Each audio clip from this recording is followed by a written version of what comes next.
ایک غار میں ایک اداس شیر بیٹھا تھا اور وہ کہہ رہا تھا،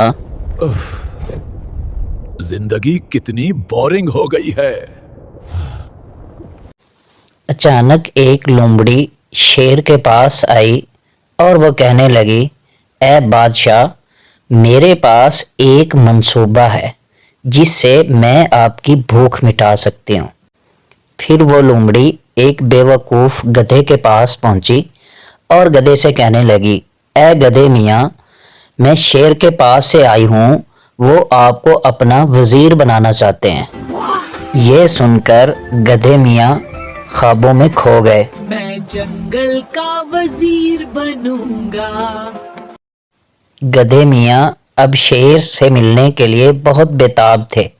وہ راستے میں چلتے ہوئے لومڑی سے کہہ رہے تھے، چلو لومڑی بی بی، ہمیں دیر ہو رہی ہے۔ جوں ہی گدھا شیر کے پاس پہنچا، شیر نے من ہی من میں سوچا، آ گیا میرا کھانا۔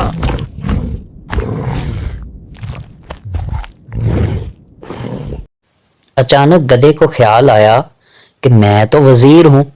چنانچہ اس نے شیر کو لیکچر دینا شروع کر دیا اور کہنے لگا، شیر بھائی، گھر صاف رکھا کرو اور ویگن بن جاؤ۔ شیر کو اس بات پہ بہت غصہ آیا، چنانچہ اس نے گدھے پر حملہ کر دیا۔ بکواس بند کرو۔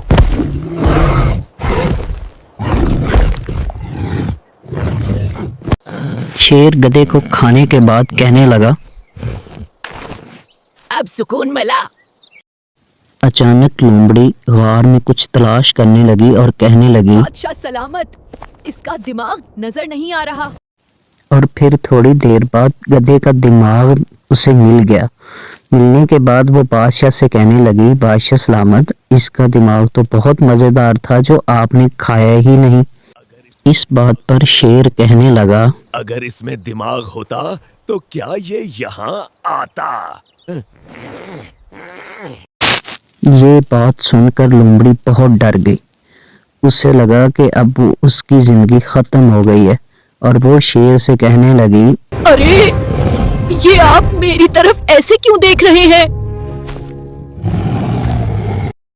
شیر نے یہ کہتے ہوئے لومڑی پر حملہ کر دیا کہ اصل طاقتور اور چلاک دماغ تو تمہارے پاس ہے۔